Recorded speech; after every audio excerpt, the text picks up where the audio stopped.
The time is exactly 6 a.m., the 28th of August 2025. It's a beautiful Thursday morning. A very good morning to you and welcome to the show. This is Kusile Breakfast Show. My name is Nosile Sitole.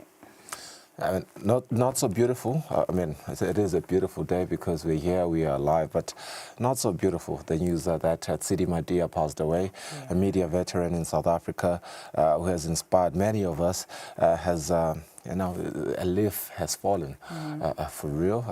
Really did some amazing work recently. We saw him confronting Donald Trump at the Oval Office during that meeting with Cyril Ramaphosa and his entourage. She was unrelenting and made sure to not be scared to ask important questions towards President Trump, as well as defend Africa as a whole. So rest in peace to her, and of course we comfort the whole media industry and the whole world, really, because many people lost from such talent. Outside of that, we do want to say good morning, but first we want to say good morning to Manchester United fans.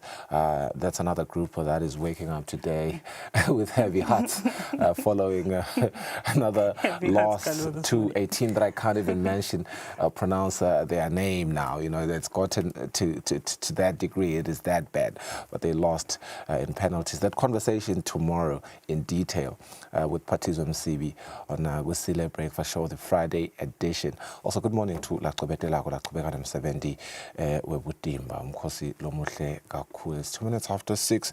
We do want to tell you what is coming up on the show this morning. Small businesses across SACU are struggling to break free from local markets. Too many remain isolated and the numbers are stuck. 7 out of 10 MSMEs that collapsed in their first 3 years point to the same problem: no reliable partners. But here's the twist. The future may not be about selling online. It may be about building resilient networks, communities that can collaborate, digital tools that enable scale, as well as cross-border linkages that share the risk. So can young entrepreneurs in Eswatini build businesses that last? And if so, what does it really take? Joining us live via our Zoom video link this morning will be the president of the Youth Chamber of Commerce and Industries, Sakile and Sibanda, as we look, to answer some of these very critical and important conversations this morning. Particularly, we know that there's been a lot of developments that have been made, as well as some structures that have been tried to be put up, like when we talk cross-border, the AFCFTA now more than ever, very essential. So we'll have that conversation at 6:30. Just to keep you in the know, this morning, a shooting at a school in Minneapolis in the U.S. left two children dead, and 17 others injured. Police are investigating what they call an anti-Catholic hate crime. The two children, aged 8 and 10, were killed when an attacker, aged 23, opened fire through the windows of the city's Annunciation Church on Wednesday morning as children were celebrating Mass. In other news, Russia's President Vladimir Putin and North Korea's leader Kim Jong-un are expected to be among the 26 heads of state to attend a military parade in Beijing next week. The so-called Victory Day parade will mark the 80th anniversary of China's war against Japan and the end of World War II. But first, we're going to have our Eswatini bulletin, and then we're going to have our English news bulletin at 7. But for now, we'll go for a break. After that, we're coming back with what's making headlines in print. Before the break, we do want to look at the stories making headlines in our newspapers this morning. We do have the Eswatini Observer and the Eswatini Daily News. So let's start with the Eswatini Observer.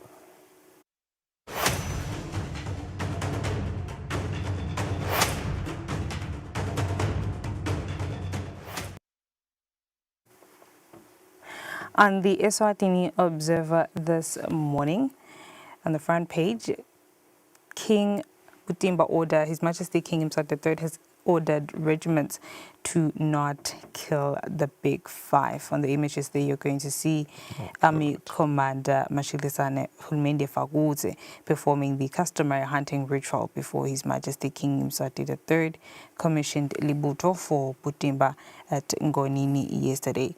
Then we're also going to see headline there, enthusiastic Libuto, that's part of the headline, enthusiastic Libuto march all the way to Janini.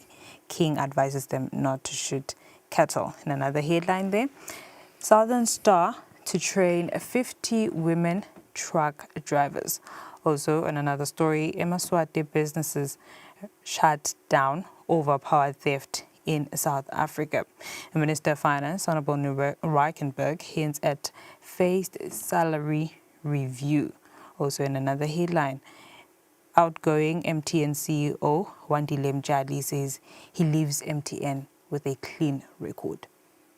And here are the top stories in the Eswatini Observer sports side. Leadership feud threatens readiness for 8-bet Trade Fair Cup. Clock runs down on Bavani Swallows. The PTY Ltd board extends olive branch to MC as crisis deepens. And of course, they accuse MC for dragging feet on talks. Growing fears team will not be ready to compete next week. Oh no. We've been anticipating this. We hope that's not going to be the case. In other news, Kati set for Pirate Switch. MTN's 3.5 million Malangeni commitment powers 11th Kimani Classic, while barefoot athletes hog Kosasa spotlight, and Ruthless Zimbabwe clinches Kosasa title. On Eswatini Daily News front page, Sikwe walks into the future with new shoe factory. The community of Sikwe in Nkundla is on the verge of a historic economic boost as the Ministry of Commerce, Industry and Trade has confirmed the establishment of a new footwear manufacturing factory in the area. This is a project that is set to transform not only the local economy but also the broader leather value chain in Eswatini. In another headline, over 5,000 businesses engaged through the Bafunzise campaign that has been run by the Eswatini Revenue Service. In another story, Eswatini to host historic Catholic conference with 71 bishops and 4 cardinals. Also another headline there, as hinted or announced by the Minister of Finance, budget to the people consultation exercise set to commence. Eswatini Daily News Sports headlines. The top story, Real Leopard in Singizini Hotspurs, CAF Games in Botswana. The country's CAF envoys in Real Leopard and Singizini Hotspurs will face their opponents in the preliminary round away in Botswana.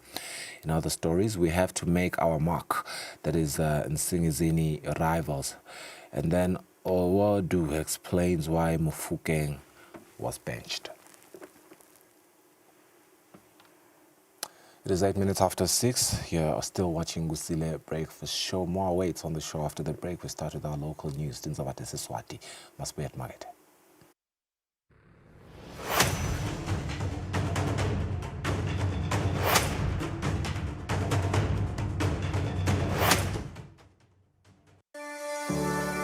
Eswatini TV has signed a code of conduct that is enforced by the Eswatini Communications Commission.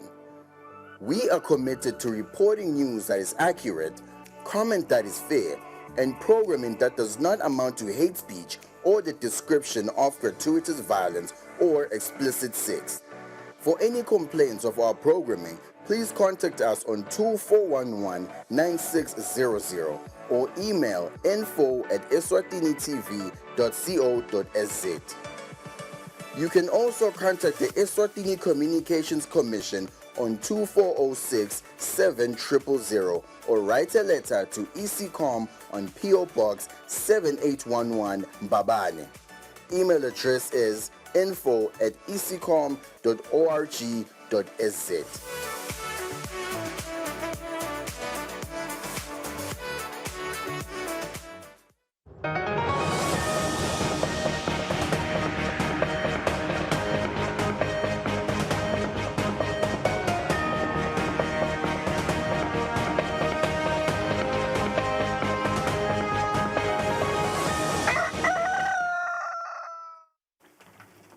Ngiphinze ngikwamukele ngalomuhle kulo hlelo Kusile Breakfast Show nathi Tinzaba. Ingwenyama seyikhiphe umyalo lothi libutho lebutimba lingadingeli tilwane letivikeleke emthethweni kusachubeka umkhosi webutimba. Ingwenyama ikhiphe lomyalo esigodlweni ehlane ngesikhathi ikhipha ubutimba kuthi buyodingela engonini.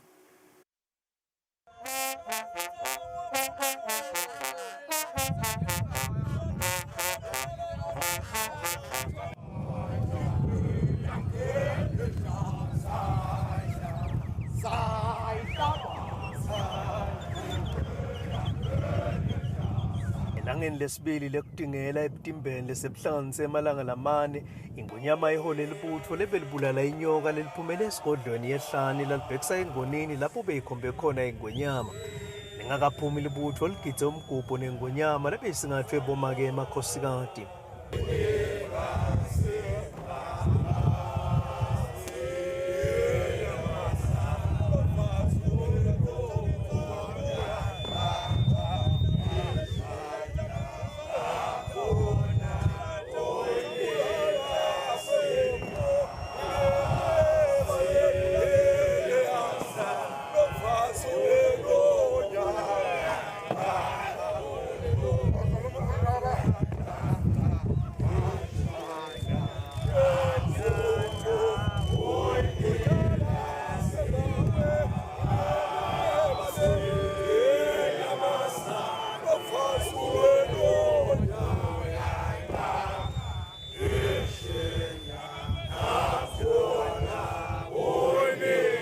Ingonyama ibese iyakhipha butimba ukuthi buyodingela engonini ngendvuna yaxumentanyeni magagula.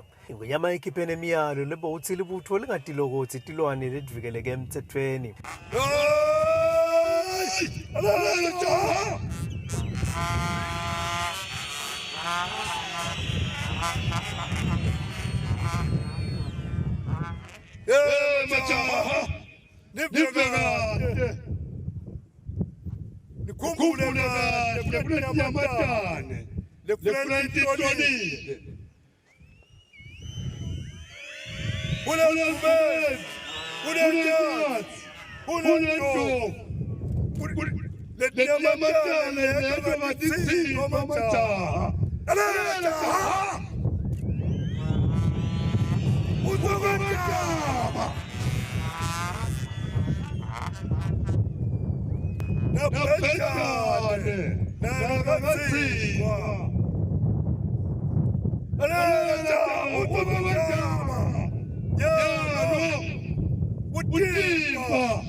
Mandla lamakhulu nangemigcumo lebo esabeka libutho libese liyaphuma esigodlweni elihlane lalibangisa engonini lacobetela kwagcobisa indlela ngengoma ashuca libhekisa lapho beyikhombe khona ingonyama ngokuthi ngesikhathi liphuma libutho kwabonakala lijale kudzabuka even le-Australia lelisitekele ukuthi lilethe amandla enkosini silibudisisile noko ukuthi beliwulungele yini umshuqo.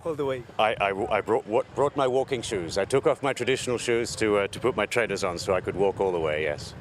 Ayike nembala liqhubeke njalo libutho ladla tiganga kwaba kuhle kwadzela selifaka imandla lilibangise engonini bekathi yaphuma onke emajaha iwafake njalo emandla nengaja afasile nakhololo libutho lishuqe latela ngena engonini lapho khona lifike lagidza nengonyama letsite ngemva kwaloko ingonyama yabunika butimba.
Siyamnika imvume emhlaba umtimba lapha eGolini.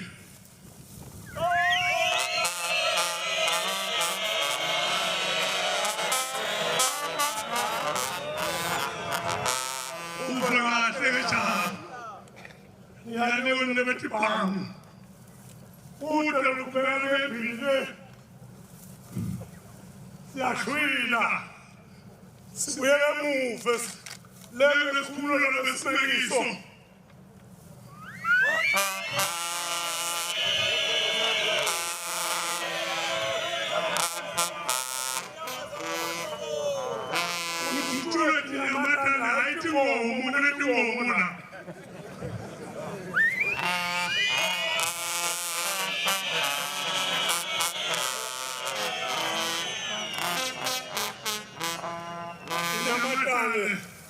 Machala zabe setike tiniwe zawo ingwenyama namhlanje sipicnic machala namatata lapha atiwathi kudutshulo tetata mawuthi uyatishutha ngasovela tishutha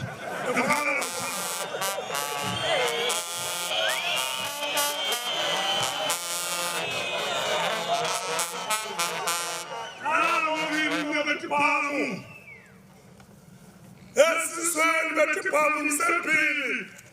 Yama bofu.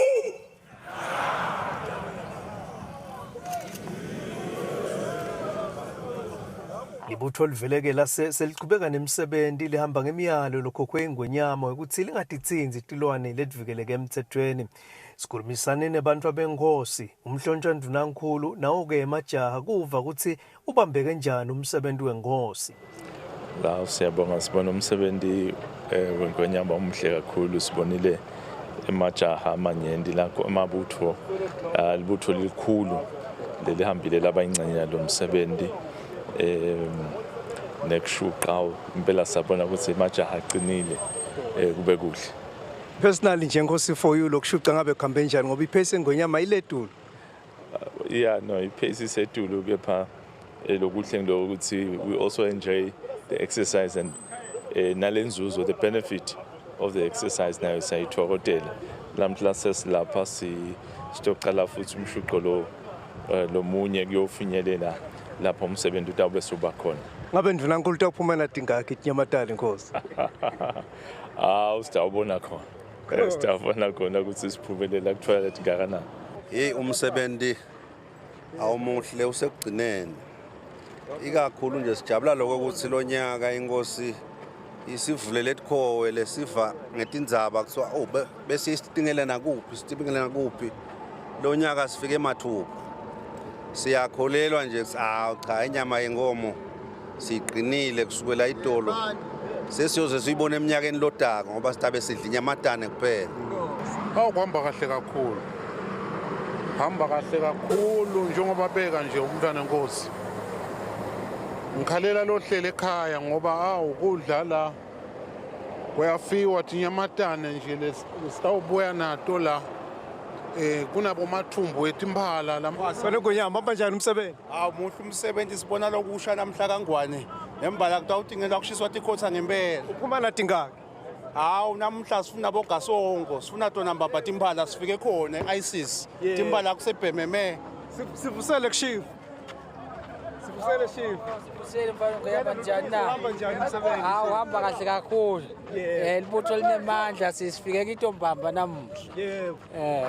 Uhlomile shift uphelele uphuma na tingaki? Ngihlomile kusho ungaqhamuka inyathi ngeheli. Lamancane. Kuhamba njani? Umsebenzi kanjani? Hayi hamba kahle yonke umsebenzi yenkosi. Ngishuta njani endlela? Shuqe kahle. Sibambe khona. Yebo. Uphuma na tipi Nyamatane namuhla? Ishongololo. Sitawubuya konke netindayikazana. Uphuma nani lambuthi? Hayi ndabuya neshongololo. Yeah. Siyabonga. Bebika kwethu indzabeni ngisandile Makhanya nazwele Masuku naThemba Mamba engonini. Litiko letekulima lithi sive akameli libhatalele bomatipane imali yokugibela uma baya ematipini. Imvuna yelitiko letekulima umhlonishwa amandla chawo kayithile litiko lisebentisana nelitiko letemafa kusebenta tinhlelo tekuthuthukisa yona inhlalakahle yabo matipane. Iphalamende ngaphambilini ke yakhala itiko letekulima ukuthi selinake indzaba yabomadibhane letindzaweni letisemakhaya babhadalelwa sive kufika emadibhini nekuthi bete kahle netindlu tekuhlala bagcine bacala kudibhisa tona tinkhomo emini.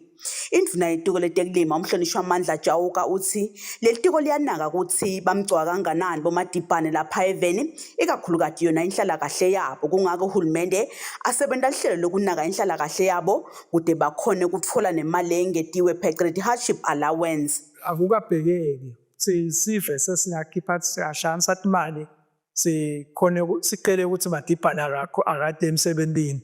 Umsebenzi wahulumende wenda ngakho nje litiko siyanakekela sibhekile vele sibomadibhane baye emadibhini lesikhathi futhi lesifanele nala endzaweni tekuhlala uhulumende umelo nemsebenzi ukuthi alukisele tindlu tabomadibhane bahlale etindlini tahulumende letifanele abukho emgomeni welitiko futhi akukabhekeki ukuthi sife sesingakhipha imali sigemeli semadibhane aye etibhini noma ke simese sirive kuthiwa sebakelwa netindlu siyakwethupa sethusa lo wamafalethu wede khanze ukuthi kunendzaba ye-hardship allowance shothi idimbasha leti letifanele kunikwe bomadibhane nangabe buka lokuthi phela vele basebenta etindzaweni letilikhuni njengoba sibekisa nje nako lokuhamba kukhashane ufuna bavuke ebusuku abafuna ukuthi babambe 6 nje shothi ufuna ukuthi bavuke ngabo 4 ukuthi bakhashane nganani nalelo tipi. Leyo ndzaba leyo ke sesisebentile nayo sayisebenta ke manje ke vele isakapheli. Kulokunye indvuna iphindze ithi kubashayeli betigulumba labe bangaphansi kwetiko letekulima labathi kabeteka ngesikhathi lohlelo letigulumba luya ka NMC sebabuyiselwe emisebentini ngekusebenzisana netinhlangothi letahlukene. Lobikako nguSamkelisiwe Khoza eMbabane. Litiko letevakasha ngaphansi kwehlangothi lelibandla lelibuke emagugu elive ENTC selisukumise imisebenzi lemibili lebuke kugcinwa kwemvelo iphephile i-Umbrella Program to Support National Biodiversity Strategy Action Plan kanye ne-7th National Report to the Convention of Biological Diversity.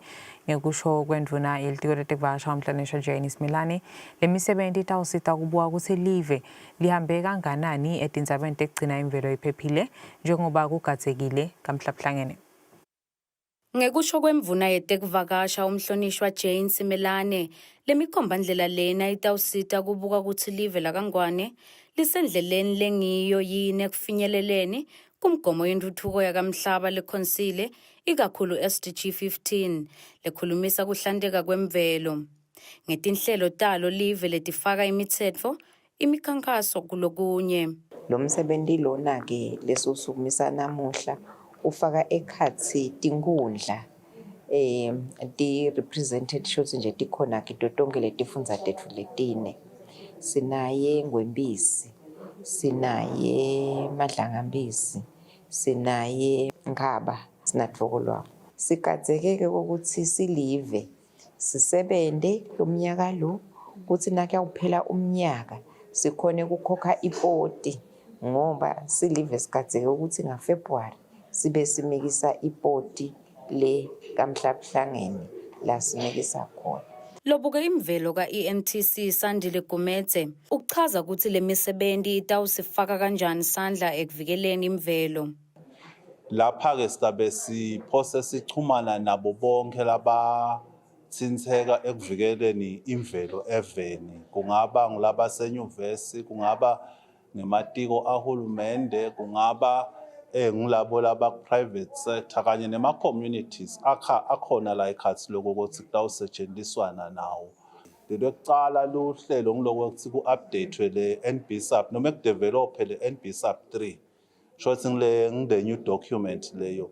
Bese ke lo munye umsebenzi lotabe wendiwa ngumsebenzi wekuthi kwendiwe indzaba yekuthi kubhalwe ipoti yelive yekuthi vele silive lakangwane sesihambe kangakanani ekongeni letinto. Tonke letinhlelo letisukunyisiwe titawufaka sandla ekufinyeleleni kumgomo yentuthuko yakamhlaba lekhonsako SDG 15 lekhulumisa kuhlandeka kwemvelo na SDG 13 kuguquguquka kwesimo selitulu. Kubika Sethabile Mamba, Kalobamba. Litiko letinkhundla lihambisa embili isisindvo nelizinga lemsebenti uma lisekela emabhizinisi ngemali yesikhwama sekutfutfukisa tifundza.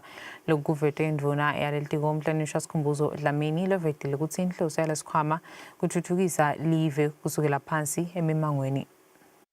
Litiko letinkundla nekutfutfukiswa kwato lithi sikhwama sekutfutfukisa tifundza i-Regional Development Fund siyachubeka sitfutfukisa imimango kude buphele buthi nya buphuya lapha eveni. Indvuna yetiko letinkundla umhlonishwa Sikhumbuzo Dlamini uthi leli tiko lelikunaka kakhulu uma lesekela lemisebenti noma emabhizinisi esive sisindvo nelizinga laloyo msebenzi kuthi utawudlala nzima yini emimangweni ikakhulukati kucedza bona buphuya. Inhloso lenkulu lokuthi lemisebenti yonke lapho khona sesifake khona imali silitiko seyicele khona i-community sifake imali funa sifike siyawubona ukuthi vele umsebenzi wendeke embamba yini nami njengendvuna fanele nesiqiniseko ukuthi umsebenzi wentekile kokucala bese kwesibili ngende siqiniseko ukuthi vele ungile quality lefanele lokuhamba embili ngile quality uhulumende wakangwane wetinkhundla uboshelwe endlunkulu nangabe ulikhweshe endlunkulu nikhweshe emphakatsini senilahlile funa ningakhweshe endlunkulu kuze sibe khona ntuthu ufuna siqayele phansi kule sive esigodzini ihambe yemphakatsini ihambe yesifundzeni seyisuka enkundleni ihambe yekhumendelo omkhulu siyanikhutsata ke lokuthi sebenzisana netindlunkulu kuze ukuthi ndawo khona ukuthi lolo kusenhlitweni tenu nikufunako kwenteke. Litiko letinkundla ke lichuba umsebenzi wokubuketa imigomo ekusebenta kwalesikhwama kususa imicabo lekhona levimbela ukuthi amaswati angazuzi ngalokufanele kanti inkundla iyinye ihlelwa imali lengu-3 million emalangeni njalo ngeminyaka. Lobikako nguSamkelisiwe Khoza eMbabane. Siyachubeka nekusabalala nive lonke isifo semlomo nemasomvo i-foot and mouth njengaloku sesetindzaweni letinsha esifundzeni saseshiseleni saphindze sangena nasesifundzeni saselibonjeni. Ngekusho kwalobuketa indzaba tekulwa nalesifo etiko letekulima Dr. Thembi Ndlangamandla sizatfu lesikhulu salokuchubeka kwalesifo ukuthi bafuyi abahloniphi imiyalo yelitiko letekulima. Lobukwe kulwa nalesifo semlomo emasondvo i-foot and mouth etiko letekulima Dr. Thembi Ndlangamandla uchaza kabanti ngalokusabalala lokusha kwalesifo kuleli. Foot and mouth ungathi ufuna kusiphunyukela. Unfortunately foot and mouth ngathi ubonakele ke emadibhini aselibulini. Kungasiyeke elibulini kuphela. Kunemadibhu aselibulini lamabili lesiwajovako lokubombatshane angisalikhumbuli lesibili and then sibese sesiyabona nangala ngaseshiselweni ukuthi sewenyukile kulendzawo lebesithi sivale ngayo wase unyukela eSigwe ngiko nje kuleli viki simjovile eSigwe siyamjova nelidibhu leli kumakhelwane lokungileli mhlophe ngenhlanhla ke yakhona lembi ngalokuthi leti inkomo seloti iyachubeka tiyahamba ngikhuluma nje lamuhla kune team lephumile lese iyohlola kumbulungwane lokungilenye isubregion ukuthi ngabe sisengakawelelini ngakhona ngala ngaselibonjeni kunalenye team futhi lephumile lese iyohlola esithobela. Dr. Ndlangamandla uchubeka uchaza izatfu letenta lesifo sibhebheteleke. Tinkomo sicela tingahanjiswa phela emaswati ateluse ativalele ngesizatfu sekuthi kuyabonakala ukuthi seloti yahamba letinkomo ngiko lokhu tikhona ukuthi tilihambise leligciwane la foot and mouth ngikwekucala lokho. Kwesibili kunemaswati nje lathi thina siyathi ukuthi siyadisusa lela kuhlobe khona atifaka ngalala kungcole ngakhona kulendzawo lebesithide inale ligciwane la foot and mouth. Maswati asatayela lokuthi angelusi ngikwekucala lokho. Kwesibili emaswati abenako kwetfuka uma ngabe sicala simemetela ukuthi kunesifo sa foot and mouth athuswa kwati ukuthi itolo bekuthi ngathiwa kuna foot and mouth tinkomo tibulawa kodwa lokho emaswati abona ukuthi tinkomo tiyajova kuphela tibulawa hawu abese ayakhibika. Indvuna yelitiko letekulima umhlonishwa Amandla Chawuka ekuxoxisana nalomsakadi ivete ukuthi kulongeteka kwetindzawo letinsha letinesifo semlomo kanye nemasondvo uhulumende utawutsenga imijovo lebita 6 million emalangeni le-150,000 doses eveni laseBotswana. Indvuna nating-12 kule nyanga lesetulu yaveta ukuthi bangu-11 bafuyi lababoshelwe kwephula umthetho olwanele sifo semasondvo nemlomo i-foot and mouth kuso sikhathi lesifanako bese kujove tinkomo leting-45,761. Lobikako Fortune Ndlangamandla Samkelisiwe Khoza nanokuphiwa Mpamali sikamanzini. Litiko letemfundvo lithi angeke libe nebele ebantfaneni labatawubhala luhlolo lwangephandle labete sichazabuve. Mapalane lomkhulu etiko letemfundvo Nanikhi Mnisi uthi sizatfu sekuthi leli tiko libe bete bele kutsi kulo nyaka kungafani nanyakenye litiko letasekhaya alikake libike ngebulukhuni ekukhiciteni sichazabuve. Bafundzi labatayi babhala luhlolo lwangephandle kusukela enyangeni yemphala kufaka ekhatsi bafundzi labafundza form 3 na form 5. Mnisi ucela batali ukuthi bashakutele bathathele labafundzi noma ke buchazabuve. Nako lokuthi batali eminyakeni lophelile kwakuthi yinkinga lengakithi singihulumende siyabambisana njengematiko ngoba phela ngeke besuthi kumbe lama-ID labaka Home Affairs nangabe system ilimala basayivusetela kodwa njengoba phela basinikile isiqiniseko kulomnyaka wonke bebasolo bawakhokha emasikhomba buve abajinge batali baphuthume bayothathela abantwana tikhomba buve badokhona kungena kahle exam babhale nathi send compliance ngalama SADC standards kungabi nekokuthi livele bese liphuma eceleni njengaJoyisaka selendale likuthandzako ngoba labantwana kubheke ukuthi bayofundza kulamave lezilelana nabo kungako ke kufuna ukuthi balanzelele lemigomo lebekiwe yalamave la sisayine khona nathi ukuthi siyayingenela lemigomo vele sitayiphatha kahle ngesilombi sitayi-upheld. Awukhona ngengena uyobhala examination ungenaso sikhomba buve ngoba ngisona sisinika siciniseko kusilolo bhalako ngulona lobekafunza vele ayi ukuthi soyabhalelwa bese compromise ke ama standards.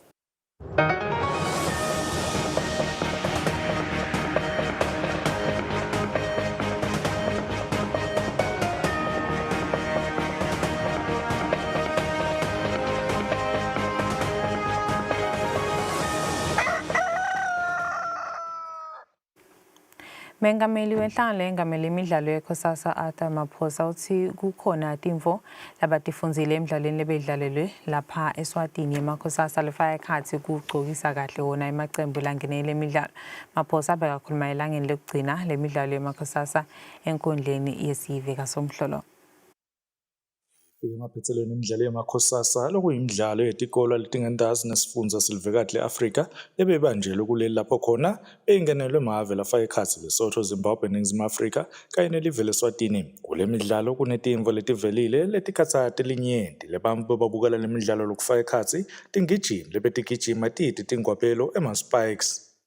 Lokho sikuthatha serious kakhulu sikuthatha ngendlela enkulu kakhulu ukuthi sibona abantwana hayi ukuthi ke sibabone bagijima ngezinyawo barefooted kwesinye isikhathi kungamlimaza umntwana ngakho kungumlando wethu njengekhosasa njengama members ekhosasa ukuthi sibonisane sikuqhakathekise ukuthi ukugqokisa umntwana kodwa nje kuyamkhukhumeza kuyammotivate ukubana enze kuhle kakhulu hayi ukuthi abesebuya ebonakala engani akachelesanga ngendlela ukuthi asimgqokisanga kuhle kungumlando esiwethulela kube bonke ama members ukubani lobani ukuthi asiboneni ukuthi abantwana bethu lapho esibasa khona siyazama ukuthi sibagqokise ngendlela ebukekayo. Zakhele Dlamini longumengameli wenhlangano emidlalo yetikolo kuleli uthi noma licembu lakuleli lingakaphumeleli emidlalweni leminyenti kodwa-ke badlale kahle. Sibonga nje lo ukuthi labantwana balitholile lithuba lekuthi badlale bagcutselana nalabanye bonzanga yabo balamanye emave. Sekungaba kunxusa-ke ukuthi kusuka lapha siye embili akumane kube ukuthi nema-association ladlalisa le midlalo ehlukahlukene nawo asale angenelela athatha over abathathe lala bakhona khona abantwana abachubekise baye embili otherwise la lesicale khona thina e-school sports mina ngijabulile nje kakhulu. Kule midlalo live leZimbabwe ngilo lelihamba embili emidlalweni leminyenti lokufaka ekhatsi basketball, volleyball kanye nasemidlalweni welibhola letinyawo. Live leSwatini libe sendzaweni yesibili kuZimbabwe kubasketball yabafana labasendzaweni yesibili kuvolleyball yemantfombatana. Bikako uLinda Dlamini eMbabane. Ngaleto tiyagucama sahlamahle kulesikhathi samanje sithatha likhefu nasibuya sifiso etawuxoxisana na Alan Hamsoke wenhlangano ye Chamber of Commerce Industries eSwatini. Emaphetselweni imidlalo yemakhosasa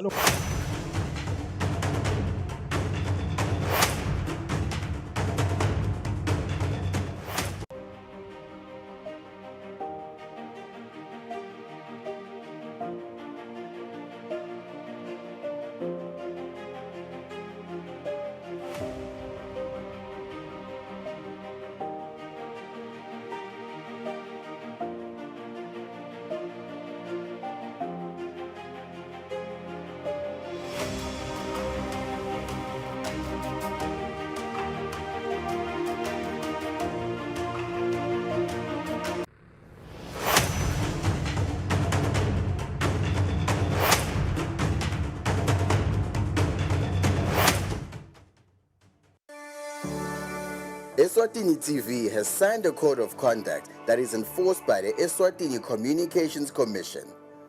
We are committed to reporting news that is accurate, comment that is fair, and programming that does not amount to hate speech or the description of gratuitous violence or explicit sex. For any complaints of our programming, please contact us on 2411-9600 or email info@eswatinitv.co.za. You can also contact the Eswatini Communications Commission on 2406-7000 or write a letter to ECCOM on PO Box 7811 Mbabane. Email address is info@ecom.org.za.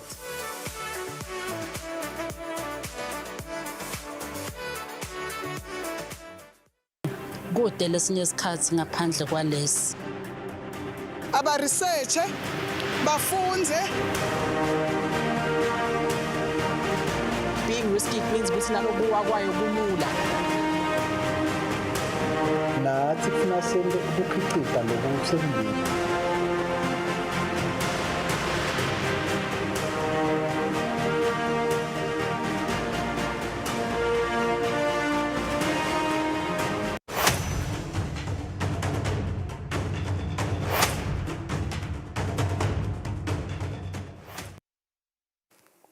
Welcome back. It's 37 minutes after 6. We get into an important conversation because here's the truth. Most small businesses do not survive past their third year. That is a statistic that has been out in the kingdom of Eswatini. And for young entrepreneurs, the odds are even worse. But in today's digital age, the difference between failure and survival often comes down to one thing: networks. Not just followers, not just likes, but real partnerships that drive growth. So what does it take to build those networks? Joining me this morning is the lead researcher of the Youth Chamber of Commerce and Industries, Ellen Lloyd Jr. Ellen, good morning. Thank you so much for making time. It's 6:38 in the morning, but I want to assume that you're always awake by this time, especially looking at the time of the year. I know you guys are really trying to leverage what is going to be happening starting from this Friday into to the next week. But maybe let's start here. Why do you think so many youth-led businesses fail before they even take off? Good morning, everyone. Thank you so much for having us here. I guess this is Alan Lloyd. Just to really start off, I think it's really preparation. I think you have to look at it as if when you start a business, you're like going to war. What we have noticed when we talk to different youth is that most of them end up having a dream of starting a business, but not preparing for it. So I think it's very important that we need to be able to understand the different tools that we need in order for us to go to this business war. That is stuff like understanding what exactly a business plan is. We notice that a lot of youth actually start up their businesses without business plans, not understanding that the business plan is actually the guide that you will use in order for you to be able to understand whether your business is doing well or it's not. It's not just based on the fact that whether do you have money in your hands. So I think what we've noticed is that there isn't a sort of understanding of the business journey that each particular type of business goes through, as well as the sort of preparation needed in order for you to be able to ensure that you have the skills and understanding to take this business journey over the mountain. So it's not merely just having the idea and actually pursuing it. There are other things that you need to be able to prepare for, such as, for example, when are you going to pay for tax? How much? What is licenses, as well as how is rent going to be able to sort of deal with your daily operations? So I think those are the different things that a lot of youth need to be able to understand before they actually start to pursue a business. And then we have noticed that ends up becoming some of the problems that a lot of youth experience. And I suppose, of course, that is the sort of the prerequisite to starting a business, all those things that you are mentioning. But I do want us to highlight these brutal numbers released by SACU. SACU speaks to, the research here speaks to what? 7 out of 10 MSMEs collapsing, pointing to one problem above all: the lack of reliable partners. What are they speaking of when they say a lack of reliable partners, which has, attributed to such a brutal number? 7 out of 10 businesses collapsing in the SACU region. I think this is something that even us at youth chamber have actually seen. So it becomes hard for you to be able to sort of trade with other different SACCO member states, because we've noticed that different member states, even though they're very close, have got sort of different business terminologies. For an example, when you look at South Africa, when you try to look for a wholesaler, you find that there are different types of terminology, business terminologies that they use. That, for example, they also have a cash and carry, and a cash and carry is another business terminology that we don't particularly have here. So we notice that there's when it comes to networks, it's very hard for actual member states to be able to sort of trade or do any sort of business with each other because of the difference of the sort of internal architecture of the business environment. So now we are sort of trying to take up the conversation so that we are able to sort of break down some of these barriers and let us understand exactly when it comes to actually trading with each other, what does that mean and how does that look, as well as what are the actual barriers that are sort of stopping us from being able to sort of trade with each other. The issue around networking, I wonder how, that imperative can really be looked into. How can we make sure that, these MSMEs are environments where they can truly network beyond just, knowing someone or just having followers and whatnot, but true partners where they can network and they can strike some deals? I think it really has to be. We have to understand exactly what we want to do. At Youth Chamber, we believe that random network like networking doesn't effectively work. We have to be able to build certain structures that average people can be able to participate in and also be able to sort of network. So one of the things that we've been trying to sort of really push as Youth Chamber is trying to sort of create a regional youth business council, where now, for example, there is a youth chamber in Eswatini and a youth chamber in South Africa. So if a youth in Eswatini wants to trade with the youth in South Africa, the best sort of methodology would be for them to be able to contact the youth chamber in Eswatini, so that the youth chamber in Eswatini can contact the youth chamber in South Africa to ensure the transparency and also accountability when it comes to actual trade, as well as to also be able to break down some of the different terminologies that maybe the entrepreneur in Eswatini might not understand about South Africa, as well as understand exactly the different type of landscape that is needed, as well as also to be able to sort of go through some of the bureaucratic hurdles that end up sort of almost haunting youth. So what we're looking at is trying to build sort of organizational infrastructure that can be there even after some of us are no longer youth. We feel that these sort of structures should be there to be able to ensure that the next generation of young leaders start early communicating with each other, because what we've noticed now, especially even within our generation, is a sort of, even though we have sort of social media, when it comes to sort of discussing or communicating and networking with people out of the country, it still lacks a lot. We need to really be able to improve that. And I think that even looking at the trade, these are one of the initiatives that all of us are sort of working towards to try and ensure that we increase our trade. Absolutely. We will get to a conversation around networks and partnerships, and I'm, really fascinated by this new synergy and linkage sort of development that you guys have come up with to, have that close relationship with another youth chamber from different African countries. I think that is smart, but perhaps we'll delve into that and drill into it much more in much detail further in our conversation. But you work as a lead researcher and you work closely with the young entrepreneurs. How much do you find the biggest gap around money is right now in terms of startup? I think the problem is I guess the way we look at it is just the startup costs.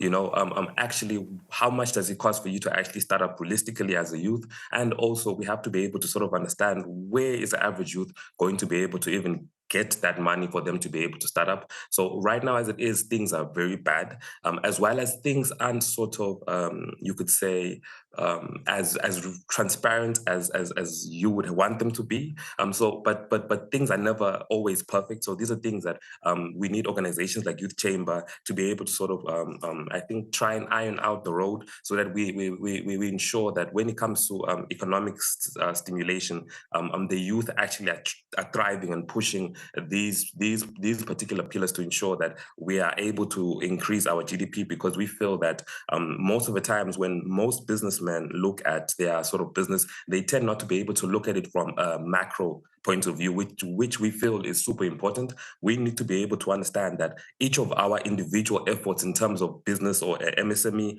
all contribute towards the GDP.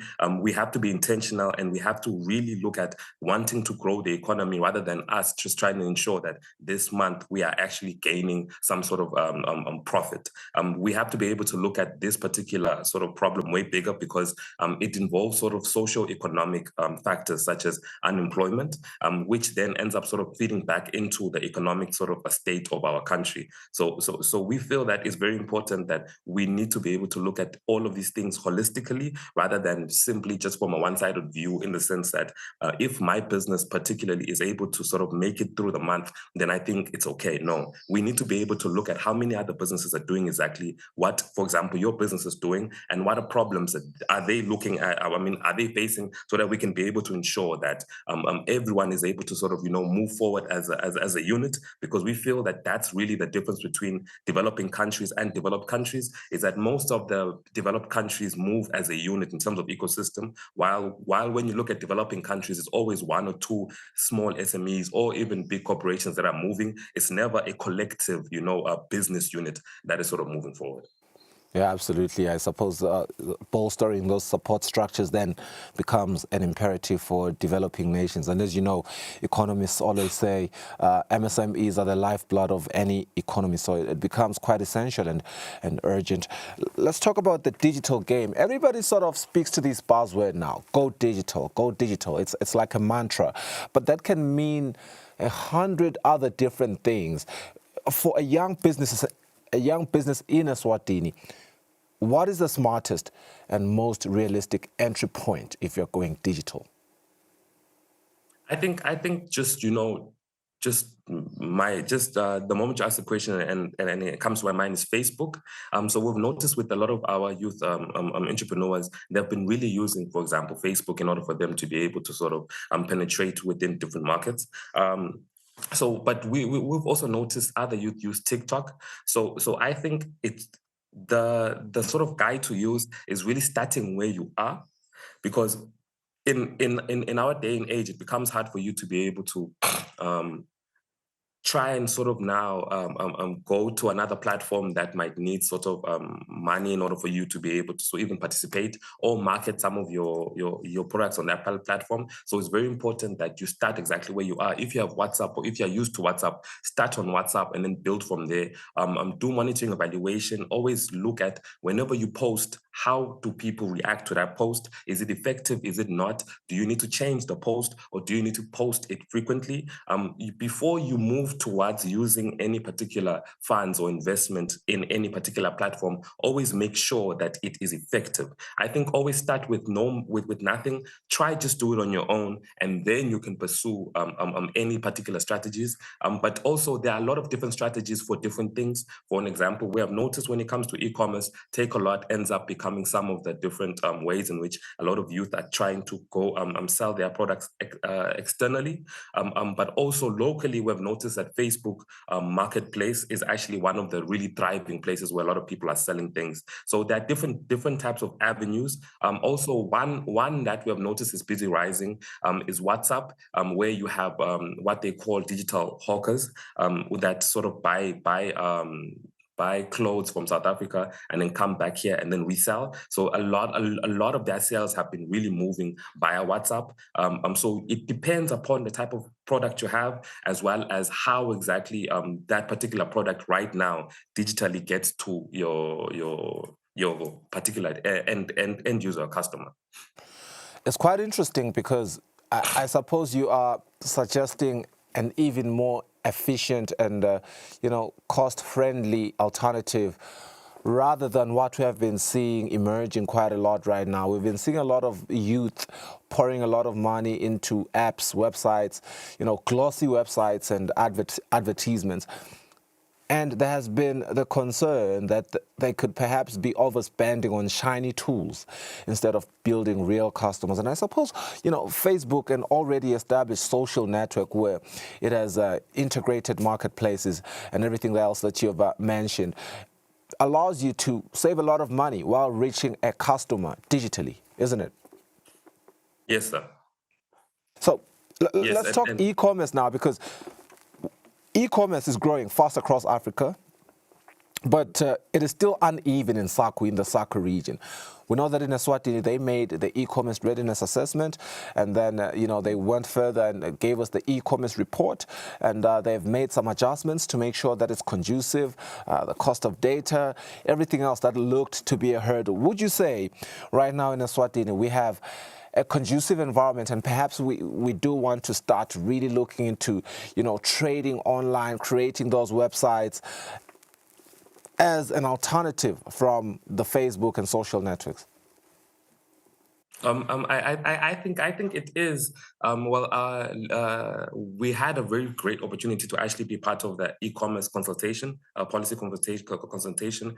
What we found very interesting was, in terms of the digital data that's out there, we noticed that there seems to be two sort of, I guess you can say, an informal e-commerce, as well as an formal e-commerce sort of nature, where we found that some of the different data weren't talking about, the different digital hawkers that are sort of actually making a lot of money. Because, for example, when you look at the statistics, it gave a particular sort of number. I forgot the particular number about how much money is actually being made via e-commerce in Eswatini. We noticed that number wasn't exactly accurate, because we personally know a lot of different hawkers that are actually making it a really good living with their sales. So we noticed that there's some sort of disparity, in the sense that there's an informal sort of e-commerce market, but also a formal commerce market, and we have to be able to look at it from those point of view. So now looking at the sort of the development of e-commerce within our country, it's still in its very infancy sort of stage, and one of the reasons why that is so is because of our financial structures. They are not conducive in terms of e-commerce. For example, it becomes hard for an individual to be able to set up a PayPal account and actually be able to sort of receive money, or to be able to sort of it's hard for you to be able to integrate some of these payment gateways, which makes it much more possible for people, for example, in South Africa, to be able to now sort of buy your products within Eswatini, and you actually be able to sort of receive the money in country. So I think that it's very important that we take up the discussion to be able to see exactly how is our financial structures, and are they in the position for them to be able to sort of go through the e-commerce revolution. That is also to say, to ensure that some of the different security structures are existing, because we know that with any particular innovation, there is also the risk of this innovation actually creating damage rather than good. So we need to also be able to ensure that as we're creating all of these different innovations, like digital innovations, we also have to ensure that in terms of security, we are taking the actual steps to ensure that this innovation isn't just coming in to be able to I guess, provide jobs, but also it shouldn't come in to sort of destroy some of the different structures that we have within Eswatini. Yeah, let's look at networks and partnerships. Earlier, you did mention that you have created a network with, your South African counterparts, and I suppose your Southern African counterpart, not only South Africa, because it's essential that it's the whole of SACU. But perhaps before we get there, can you give us a success story, a young entrepreneur who built a partnership that really, really changed their business? I think yes, we have. In fact, we have a very local story we have with one of our young entrepreneurs. He's actually into manufacturing. So his story was at the fact that he manufactures a particular juice. He calls it a functional drink. What happens now is that he had kept on trying to sort of enter the market.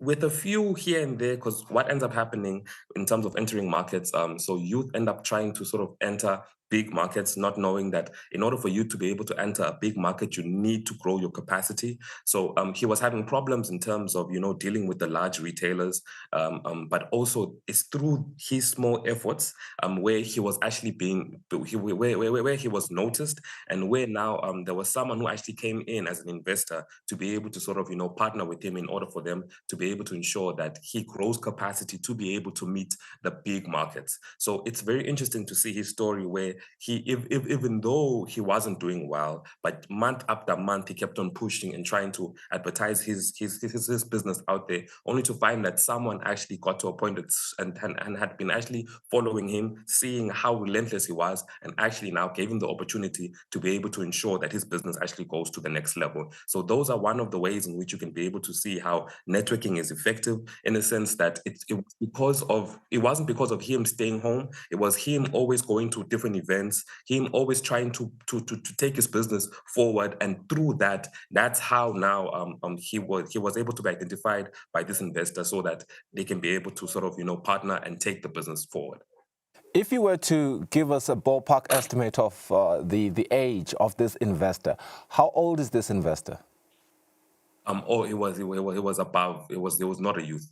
Yeah, he was about 50.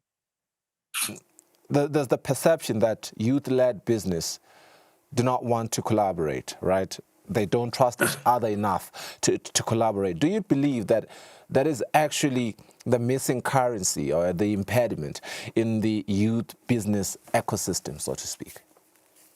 Yes, I think absolutely, because what we've noticed is that most of the different ways in which we look at business is coming from the developed world. We have to be able to sort of develop strategies that are locally produced, in the sense that in the developed world, they are more of individualized, while in the developing world, especially Africa, we are more community-based. And especially if you look at the business sort of sector, a business will not work with just you being on an island. We need to be able to work together to ensure that all of our products can be able to get to the end user effectively. But what we're noticing is that when it comes to the larger organizations, they are working together. But when it comes to the younger youth, they are not. They end up going off the sort of perspective that I can be able to do everything on my own. And that might have been true like in 1850, not in 2025. And this is something that we as Youth Chamber try to be able to explain to different youth, that now it's not about you just simply running your business. It's about who are you working with? Are you working with your suppliers to try and reduce your price for your product to ensure that more customers are able to get to make your product more affordable to more customers, and the only way that you can be able to do that is when you work together. It's not going to happen when you're working alone on your island.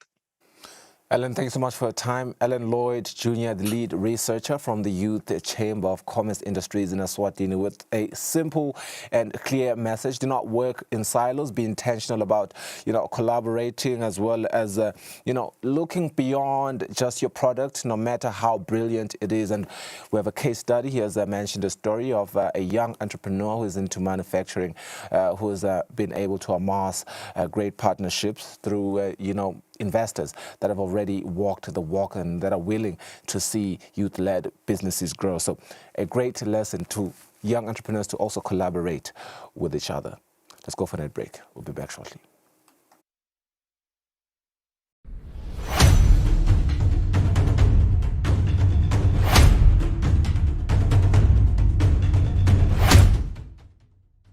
This August, all roads lead to the Eswatini International Trade Fair. Phoenix of Swaziland Assurance is here to protect what matters most: your motor insurance, domestic insurance, business cover, electronic equipment insurance, workman's compensation, and many more products. We've got you covered. Join us from August 29th August to 7th September. Your future is safe with Phoenix of Swaziland Assurance.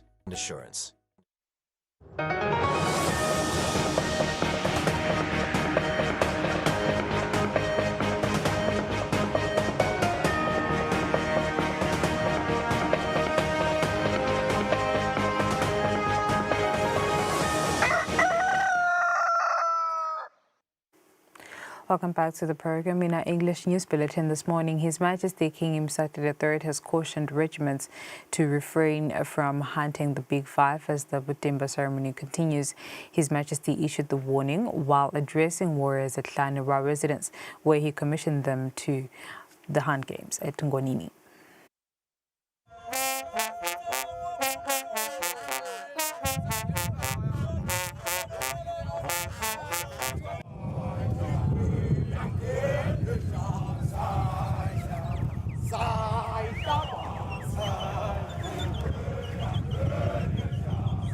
His Majesty King Mswati III once again led hundreds of warriors in the traditional royal hunting expedition, an event marked by color, unity and cultural pride. The day began at Tlane Royal Residence, where the king, who was joined by Emakosigati, danced with the warriors before they were commissioned to Ngonini, the designated hunting grounds for Wednesday.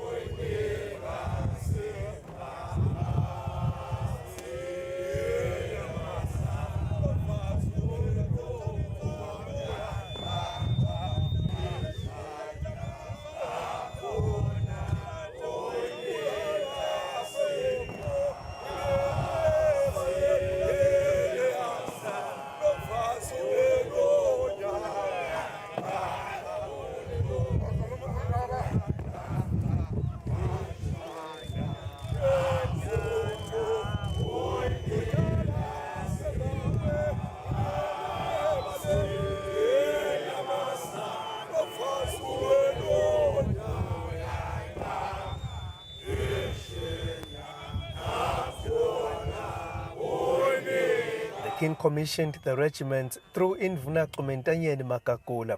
His Majesty gave strict instructions that while the hunt should be thorough, the Big Five animals were not to be touched.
The train-long procession of regiments embarked on their journey to Ngonini, expressing their zeal through song and dance, which reinforced the spirit of togetherness that defines the Butimba ceremony. Just as we were leaving the royal residence, we caught up with Christopher Anderson from Australia, who assured that he was prepared for the long walk to Ngonini. All the way. I brought my walking shoes. I took off my traditional shoes to put my trainers on so I could walk all the way, yes.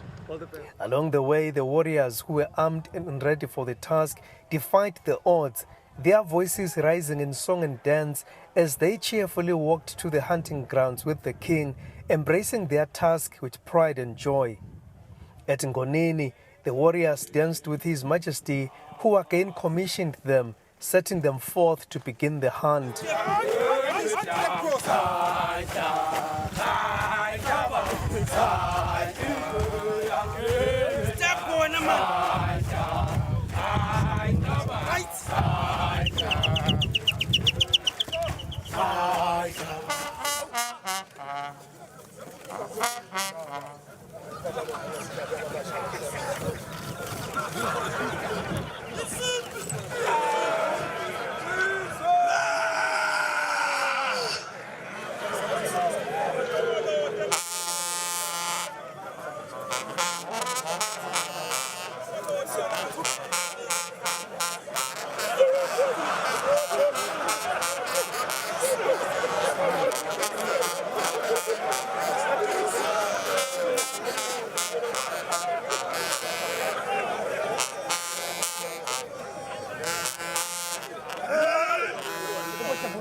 Siyamnika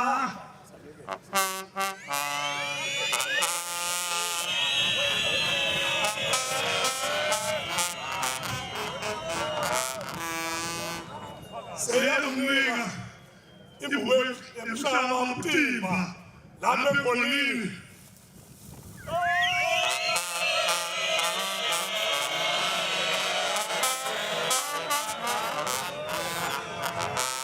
Umphakathi ejaha. Yani unebethi bang. Ude lukubele ebhile.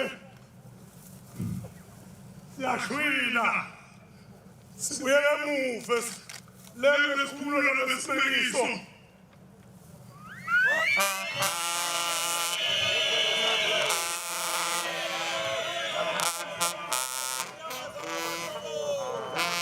Uthule thina matana hayithi ngomu nethi ngomu la.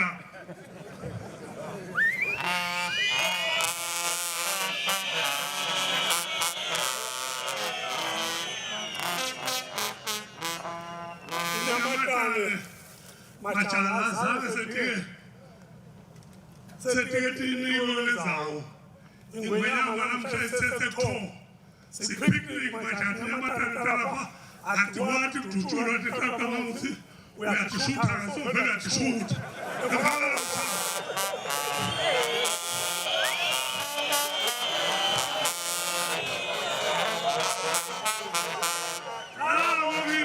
Bang! Eswatini bethi bang msempili. Yama bofu.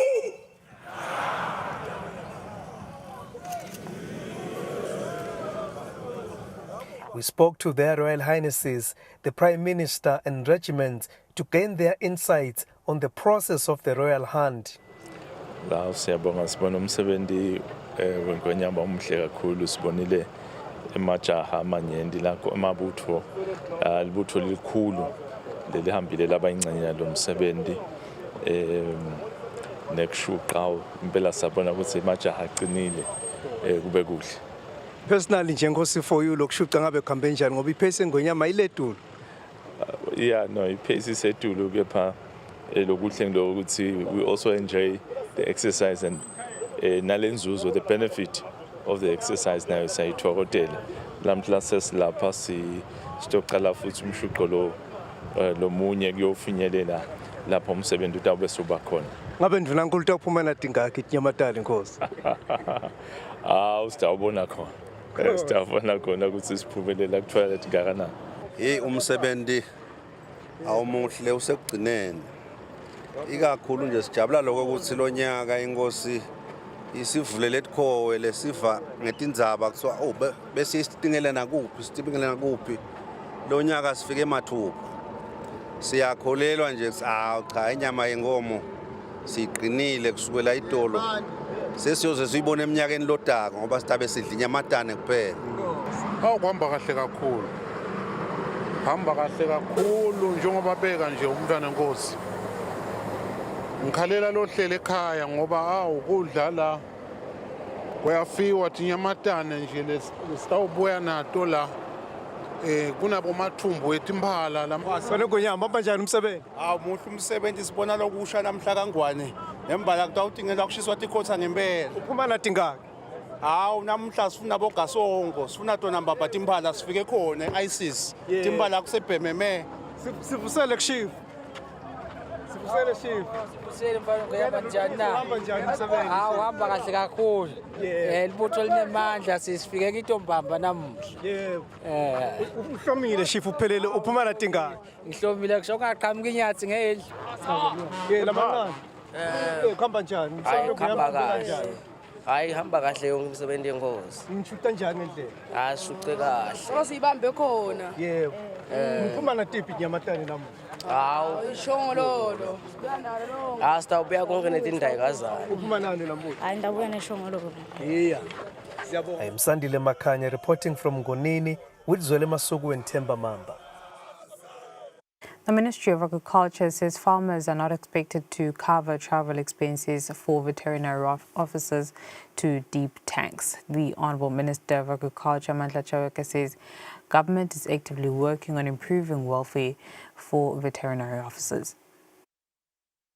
Parliament once moved a motion asking whether the Ministry of Agriculture is aware that some rural farmers are being asked to contribute financially towards constructing houses for vet officers and covering their travel expenses to dip tanks.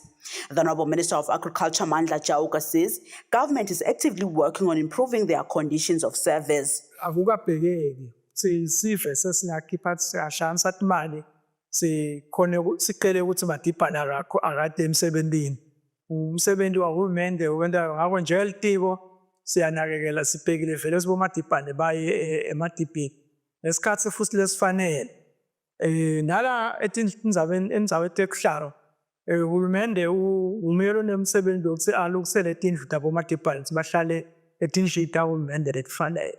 The Honourable Minister says the work done by vet professionals is critical, not only to livestock production, but also to public health and food security. On another note, the Honourable Minister said tractor drivers who were laid off when the farm input subsidy project was moved to NMC were reinstated. Reporting Samgalsiwe Koza, Mbabane. The Ministry of Tinkhundla says government will ensure that projects funded through the Regional Development Fund are of high quality and bring real value to communities. The Honourable Minister of Tinkhundla, Kumbuzo Dlamini, says efforts are also being made to ensure full implementation of these projects. The Regional Development Fund is seen as a key tool for grassroots development, and the Ministry of Tinkhundla says it will continue to strengthen oversight and ensure that every funded project meets the highest standard. The Honourable Minister of Tinkhundla, Sikhumbuzo Dlamini, assured the nation that projects funded through the Regional Development Fund are of high quality. Ihloso lenkulu lokuthi lemisebenzi yonke lapho khona sesifake khona imali silitiko seyicele khona i-community sifake imali funa sifike siyawubona ukuthi vele umsebenzi wendeke embamba yini nami njengendvuna fanele siqiniseke ukuthi umsebenzi wentekile kokucala bese kwesibili ngende siqiniseke ukuthi vele ungile quality lefanele lokuhamba embili ngile quality. The Honourable Minister says there is deliberate effort to maintain high standards when approving and implementing these projects. He says strict monitoring and evaluation mechanisms are in place to ensure that public funds are used effectively. On another note, government allocates 3 million emalangeni for each Tinkhundla every year. Reporting Samgalsiwe Koza, Babane. The foot and mouth disease continues to spread in the country as it has now been detected in new areas in the Kusile region and has also reached the Lubombo region. According to the Ministry of Agriculture, Foot and Mouth Disease Control Focal Person, Dr. Thembile Mandla, the main reason for the continued spread of the disease is that farmers are not complying with the regulations issued by the ministry. The Minister of Agriculture, Foot and Mouth Disease Focal Person, Dr. Thembile Mandla, explains in detail the new spread of the disease in the country. Today, we are not proud. We are actually sad to say that it started in the Kusile region. So we had 2 sub-regions that were put under quarantine. That was Hluti and Lavumisa. But we have seen the disease spreading to Lubulini sub-region now. As a result, Lubulini sub-region is also under quarantine. Unfortunately, we are seeing and we are suspecting, I would say, because investigations are still ongoing, we are suspecting that Sithobela sub-region is affected, some of the Sithobela deep tanks. We are also suspecting that Mbulungwane deep tank is affected. As I am speaking to you now, there are teams that are out there today to investigate some deep tanks in Sithobela and some deep tanks in Mbulungwane.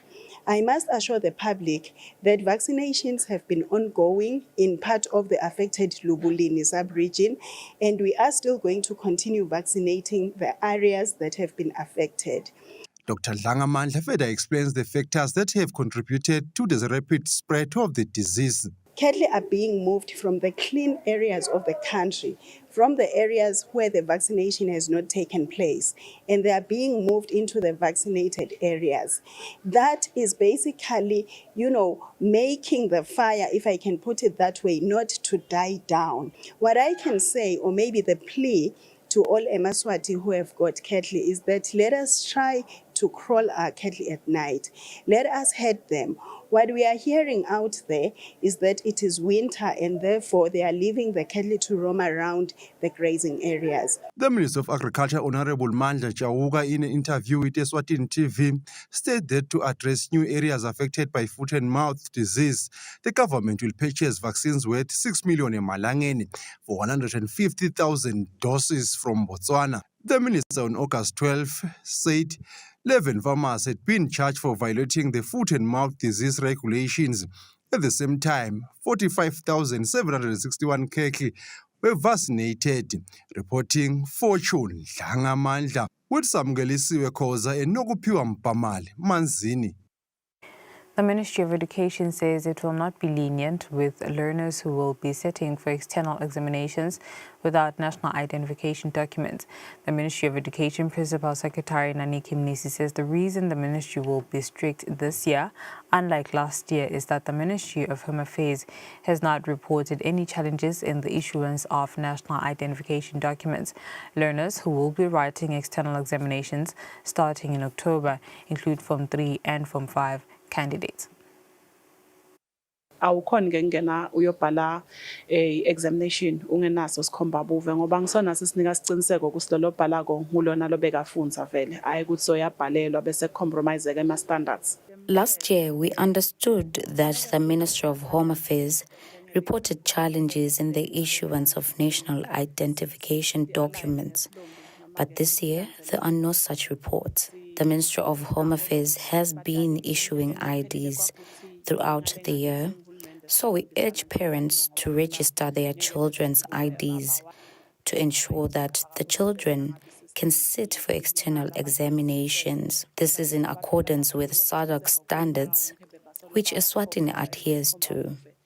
The reason for this requirement is that some students will need to enroll in SADC universities. Learners without IDs will not be allowed to sit for external examinations because it will not be possible to verify that the learner sitting for the examination is the one registered and not someone else, which would be considered plagiarism.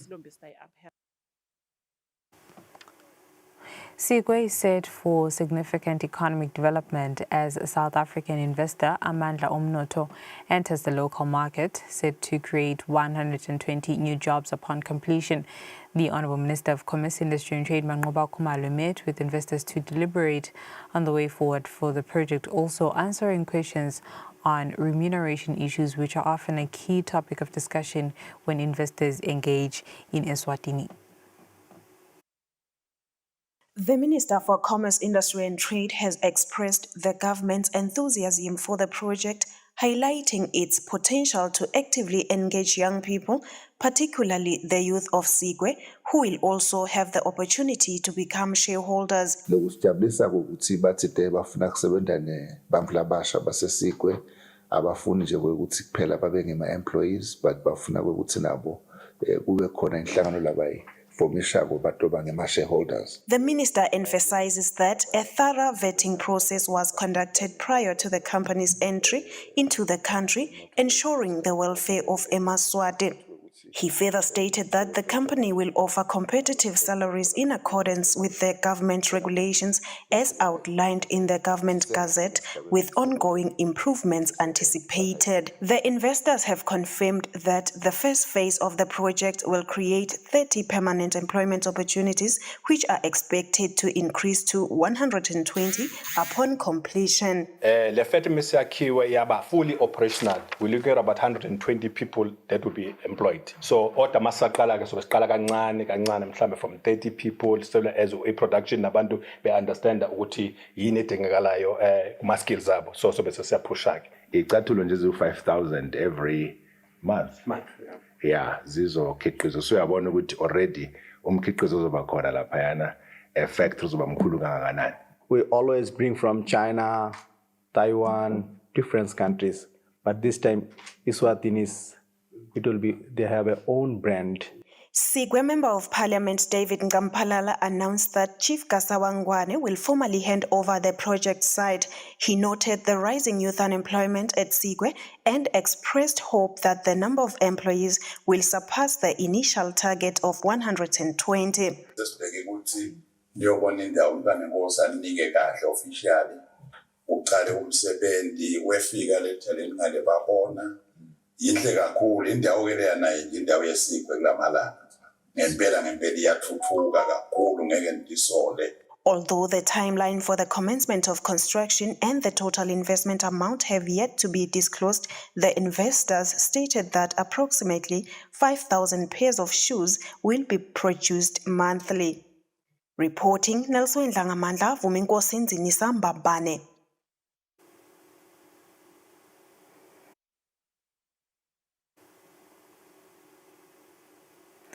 With the Eswatini International Trade Fair set to kickstart on Friday this week until the 8th of September at Mavuso Trade and Exhibition Centre in Manzini, the Minister for Commerce, Industry and Trade, Honourable Mangoba Khumalo, says the focus this year is on digitization, which is seen as having great potential to boost economic activity.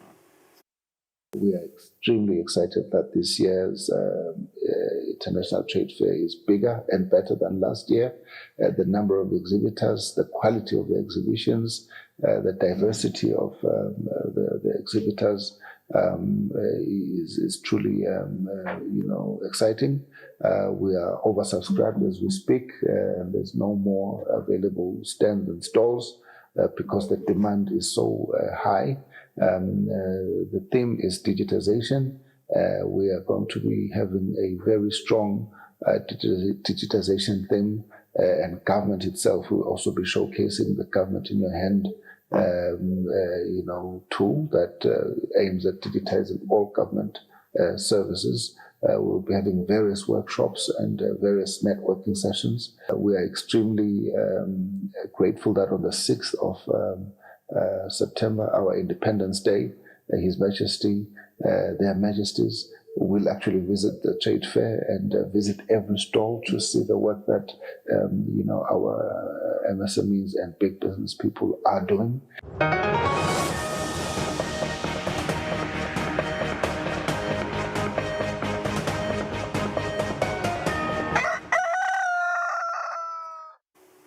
In our international updates, the European Commission has granted marketing authorization for Gilead Sciences twice-yearly injection for preventing HIV infection.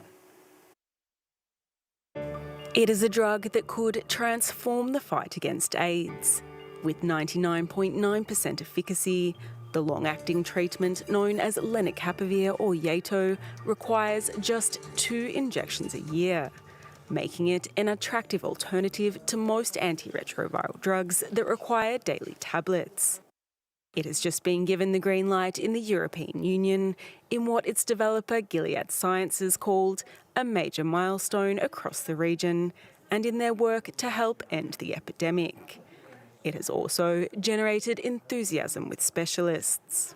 With around 25,000 new HIV diagnoses in the EU and European Economic Area every year, it's clear that current prevention options are not working for everyone who needs or wants them, especially among vulnerable populations. However, it will come with a cost. Prices have not yet been finalised, but they could reach more than $28,000 per year per patient. The drug has been on the market in the United States since June, where it has drawn criticism for its hefty price tag. Analysis from the University of Liverpool, reported here in The Guardian, found it could be made for only $25 a year, including a 30% profit margin.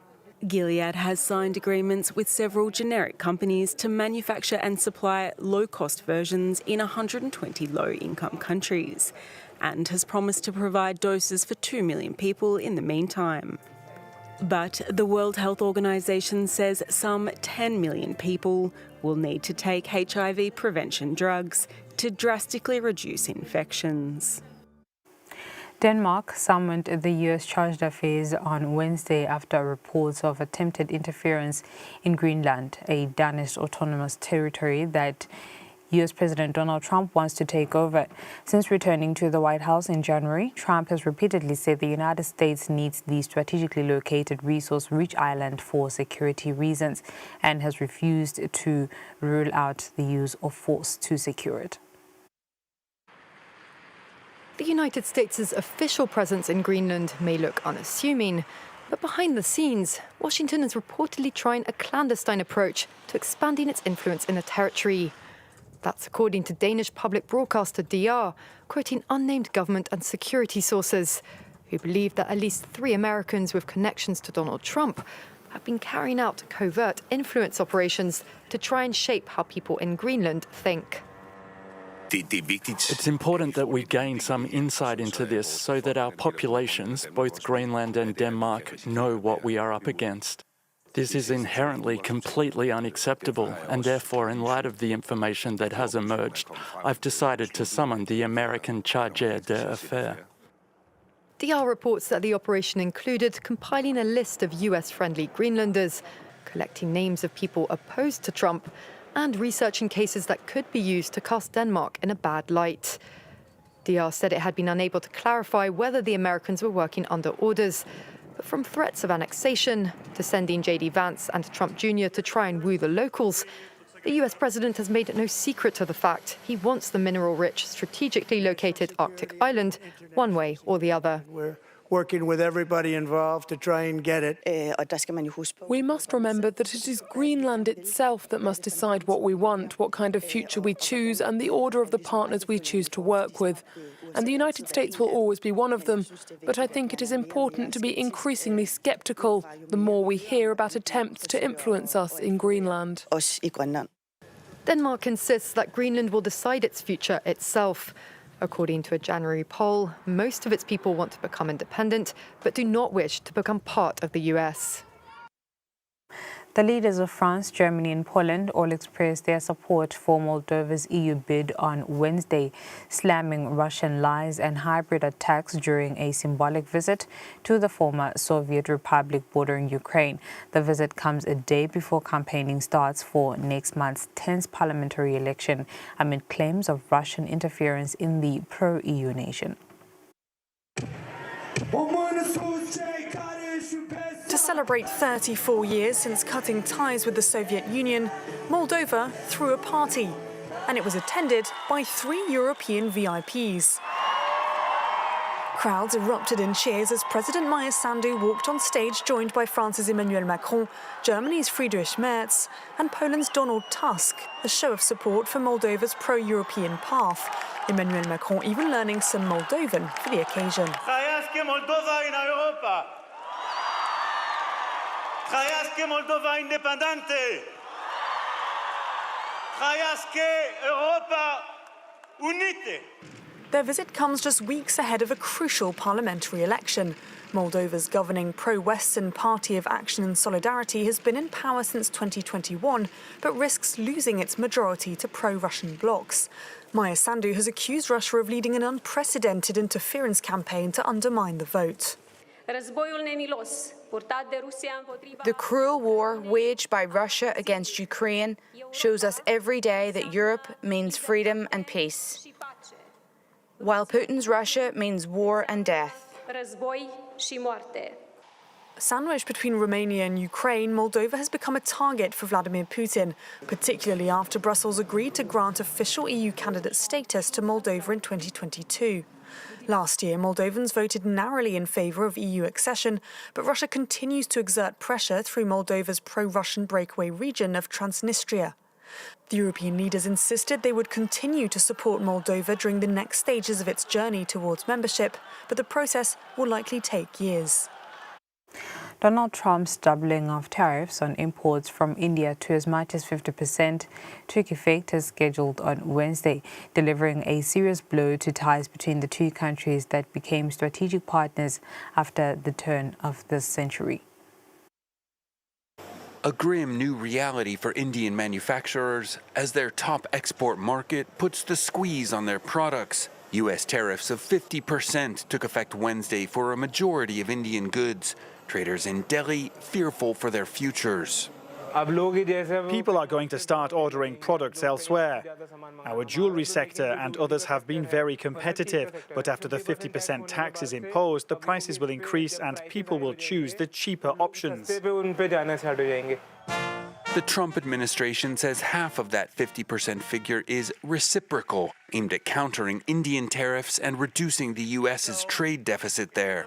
The other half is punitive over the country's continued purchase of Russian oil amid the war in Ukraine. Delhi, though, had previously been encouraged to continue buying Russian oil as Western countries sanctioned it, part of a strategy to keep crude prices stable on international commodities markets. Indian officials now find themselves bewildered. The same arguments which have been used to target India have not been applied to the largest oil importer, which is China, has not been applied to the largest LNG importer, which is the European Union. Though there are some exemptions for pharmaceuticals and electronics, the tariffs are a heavy blow to what had been a blossoming strategic and commercial partnership between the two nations. India has been a key part of the U.S.'s strategy to counter its top rival, China, with growing cooperation on tech and defense. American companies like Apple encouraged to shift their production hubs to India from China. Washington and Delhi have been through 5 rounds of trade talks with no deal yet. The U.S. wants more access to Indian markets for American agricultural and dairy products. Delhi, though, has resisted, as agriculture is a key domestic sector, accounting for more than 40% of the country's jobs.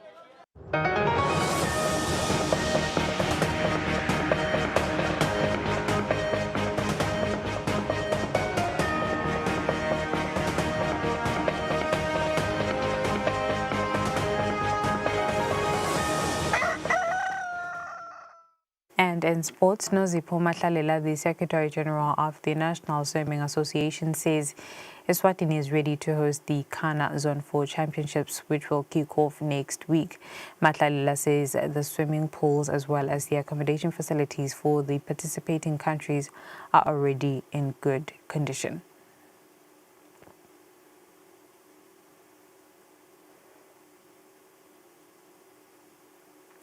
And with that, we wrap up our English news bulletin this morning. We'll go for an ad break. After that, we're coming through with updates from the United Nations. Stay tuned.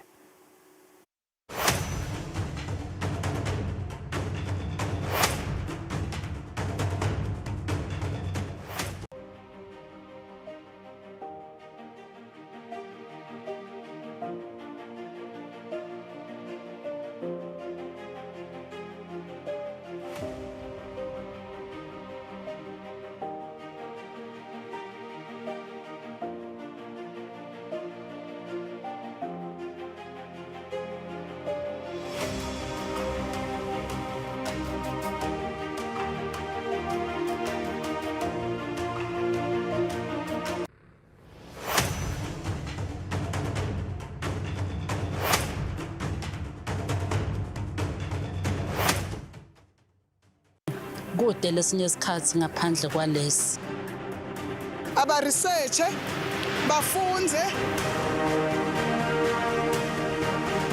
being risky means ukuthi nalokuwa kwayo kulula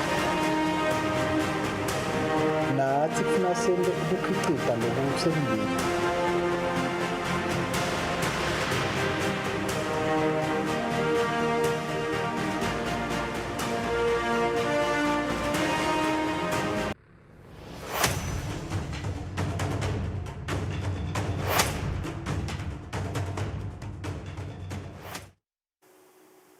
Welcome back. In engagements from the UN, Natalia Herman, head of the Counter-Terrorism Committee Executive Directorate, warned of Daesh's exploitation of artificial intelligence.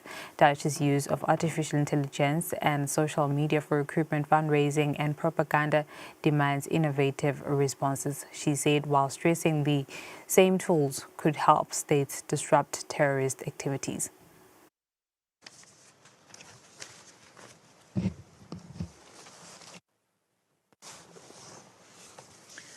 Thank you very much, dear Mr. President, Excellencies, distinguished delegates. I'm honored to address the Security Council on the 21st report of the Secretary General on the threat posed by Daesh and the United Nations efforts to support member states in addressing the threat. I wish to thank the United Nations Office for Counterterrorism, headed by Under-Secretary General Vladimir Voronkov, the Analytical Support and Sanctions Monitoring Team, led by Mr. Colin Smith, and all our United Nations partners for their contributions to the report and close collaboration with CETAT. And I also wish to warmly welcome the presence of the President of the Financial Action Task Force, Ms. Elisa de Anda Madrazo, and thank her for the strong partnership, in particular in the context of the recently published FATF Comprehensive Update on Terrorist Financing Risks, with France and CETAT as co-leads. The report attests to a coordinated approach between CETAT, relevant United Nations entities, and FATF in analyzing evolving terrorist financing risks and trends, and aims to support member states and all other stakeholders in understanding and addressing them. Mr. President, despite sustained international efforts, Daesh remains a persistent threat to international peace and security. Its ability to adapt and exploit instability continues to pose significant challenges, and in particular in parts of Africa. The continent bears over half of the world's fatalities from terrorist attacks. In the Syrian Arab Republic, Daesh seeks to leverage the volatile security landscape. The humanitarian and human rights situation in northeastern camps remains dire, where tens of thousands of individuals, the vast majority of whom are women and children, face extreme insecurity. Daesh Khorasan remains a significant threat in Afghanistan and also in Europe and in Central Asia, where it actively seeks to recruit and fundraise, relying on propaganda tactics and online campaigns. Daesh utilizes regional and domestic affiliates and receives substantial global donations using regional hubs and cross-border financial networks. Their financing methods mix digital innovations with traditional channels, making it harder to detect and suppress financial flows that support terrorism. Mr. President, in response, the United Nations has continued its efforts to support member states in addressing the threat posed by Daesh. On behalf of the Counterterrorism Committee, this year, CETAT has conducted assessment visits to Cameroon, Chad, Hungary, Malta, Norway, and Somalia, identifying technical assistance needs and providing tailored recommendations to enhance implementation of relevant Security Council resolutions. In Europe, the visits demonstrated the persistent need for vigilance as the terrorist threat keeps developing with the sophisticated means to which terrorists are resorting. In Africa, the assessments focused on the evolving Daesh threat, as well as member states' capacities to respond. As of early 2025, Daesh Somalia has been playing an increasingly prominent role as a logistical hub for Daesh globally, though in recent months, Somalia and its international partners have successfully degraded some capacities of Daesh within Somalia. Funded by the United Nations Peace and Development Trust Fund and in line with the Security Council Resolution 2713, CETAT, together with the United Nations Office on Drugs and Crime and UNOCT, is providing support to Somalia and the region in countering Al-Shabaab's use of technology to raise funds and recruit new members. In the Lake Chad Basin region, Daesh is increasingly receiving foreign material and human support to conduct its operations, including money, drones, and expertise on improvised explosive devices. In the visits to Chad and Cameroon, we focused also on the return of former Boko Haram and ISWAP associates and their families, and the support needed to ensure accountability and sustainable rehabilitation and reintegration into the communities. In Cameroon, the delegation traveled to the far north region, the area most affected by terrorism, which is increasingly exacerbated by organized crime. In Chad, we discussed with the authorities their military engagement at the national and sub-regional levels through the Lake Chad Basin Multinational Joint Task Force, as well as advancing criminal justice frameworks and countering violent extremism leading to terrorism. Engagement with affected states in Africa and beyond has also been deepened through the European Union United Nations Global Terrorism Threats Facility, which supported legislative reform, capacity building, and cross-regional dialogues on prosecution, rehabilitation, and reintegration. Based on needs identified by CTED on behalf of the Counter-Terrorist Committee, the facility, which is implemented by UNOCT, provided support to Iraq, Kenya, Kyrgyzstan, Malawi, Maldives, Nigeria, Somalia, Tajikistan, and Uganda at their request. In response to the terrorism situation in West Africa, United Nations agencies have focused on regional capacity development in countering the financing of terrorism.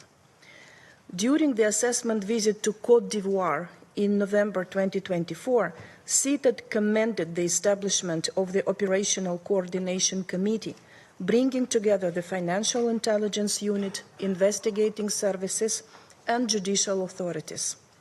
And as a result, Côte d'Ivoire delivered its first terrorism financing convictions, having benefited also from capacity building support from UNODC. Mr. President, Daesh's use of artificial intelligence and social media for recruitment, fundraising, and propaganda demands innovative responses. And although artificial intelligence is being harnessed to amplify the group's reach and impact, it also holds significant potential for states to enhance the detection, prevention, and disruption of terrorist activities. To counter the threat posed by new and emerging technologies for terrorist purposes, CTED supports member states in the implementation of the non-binding guiding principles on terrorists' use of unmanned aircraft systems and emerging financial technologies.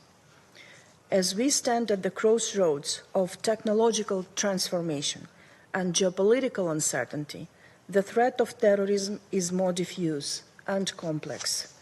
CTED is committed to work with member states to navigate those challenges in our common pursuit of a world free from terrorism. I thank you. I'd like to thank Ms. German for her briefing. The United Nations Security Council discussed the ongoing investigation into the 2022 explosions that damaged the Nord Stream gas pipelines in the Baltic Sea. Briefing the Council, Miroslav Jenka, UN Assistant Secretary General for Europe, Central Asia and the Americas, said a joint letter from Denmark, Germany and Sweden had transmitted new information about the probe. Muchísimas gracias, señor presidente. Thank you very much, President. Mr. President, nearly 3 years have passed since the destruction of the Nord Stream gas pipelines in September 2022. This incident has increased concerns about the safety and security of critical civilian infrastructure at a time of heightened tensions in the region. It also sparked speculation over the past years. This briefing, similarly to our previous briefings on this topic, is based solely on information that is publicly available and shared by the member states concerned on the matter. The United Nations does not have any additional details of the events, and is not in a position to verify or confirm claims or reports made regarding the incident. To recap the events, between 26 and 29 September 2022, 4 leaks were reported in the Nord Stream 1 and 2 gas pipelines. These pipelines are located in international waters within the Swedish and Danish economic zones in the Baltic Sea. The pipelines were not in operation at the time, but they reportedly contained several hundred million cubic meters of natural gas. According to a study coordinated by the United Nations Environment Programme that was published in January this year, the incident resulted in the planet's largest human-caused release of methane. Nearly 70 scientists from 30 research organizations participated in the study. They concluded that the plausible range of the Nord Stream leak was anywhere from 445,000 to 485,000 tons, more than twice as much as previously thought. According to the experts, over the short term, the Nord Stream leak contributed as much to global warming as would have 8 million cars driven for a year. Although the incident only represents a small part of global methane emissions, it is an important reminder of the environmental impact on global warming caused by the destruction of critical infrastructure. Mr. President, after the leaks were reported, the Danish, German and Swedish authorities announced the launch of separate national investigations. The authorities have provided updates to the UN Security Council on these investigations. Since we last briefed the Council on this topic on 24 April 2024, further communications have been received. In a letter dated 16 August 2024, addressed to the Secretary General and the President of the Security Council, S/2024/619, the Chargé d'Affaires of the Permanent Mission of the Russian Federation drew attention to media coverage of the Nord Stream incidents and investigation process. On 9 September 2024, a joint letter from the permanent representatives of Denmark, Germany and Sweden to the President of the Security Council, S/2024/665, informed that the Office of the Federal Prosecutor in Germany continues to conduct criminal investigations into the sabotage against the Nord Stream 1 and 2 pipelines. In a letter from the permanent representative of the Russian Federation, dated 10 October 2024, addressed to the Secretary General and the President of the Security Council, S/2024/727, the Russian Federation reiterated its concerns about the ongoing German investigation and reiterated that they see a need for an international investigation into the Nord Stream incidents. Most recently, a joint letter from the permanent representatives of Denmark, Germany and Sweden to the President of the Security Council, dated 22 August 2025, transmitted further information and updates regarding the investigation conducted by the German authorities. According to this communication, the Federal Republic Prosecutor General of Germany, and I quote, continues to conduct criminal investigations on the sabotage against the Nord Stream 1 and 2 pipelines. It notes that these investigations are conducted impartially, independently, and in line with fundamental principles of the rule of law. They are ongoing. The information provided further notes that as part of this investigation, the Federal Public Prosecutor General of Germany has announced that the Ukrainian national was arrested in Italy on 21st August 2025 based on a European arrest warrant requested by the German authorities. The United Nations is not in a position to comment on the ongoing investigations or legal proceedings. Mr. President, as we stated in our previous briefings on this topic, any intentional damage to critical civilian infrastructure is of serious concern. Such incidents should be condemned and investigated. The protection of civilian infrastructure and security of international waters is critical for regional commerce, security and stability. We continue to encourage Member States to further cooperate on these matters and to share information with each other. In the current volatile security environment, we also urge not to politicize or speculate about any findings or developments related to ongoing investigation efforts. Instead, cooperation, trust and dialogue among all concerned is of utmost importance. Thank you. From UN Assistant Secretary General to Europe, Central Asia and Americas, Miroslav Jenka, on the destruction of the Nord Stream gas pipelines, which took place in 2022, of September of 2022 specifically, underscoring that any intentional damage to critical civilian infrastructure should be condemned and investigated. We'll go for a break after that. Safiso and I will be back to wrap up the show.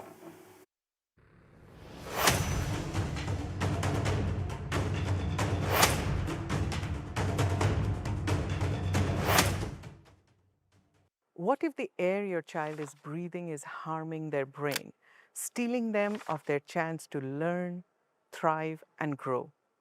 This invisible danger is real, urgent, and happening now. We are talking about air pollution and its impact on our brain, and what countries are doing to stop it, from London to Bogota. New studies have emerged linking air pollution to dementia, anxiety, and depression, affecting your brain and mental health. We are talking to Dr. Maria Neira today.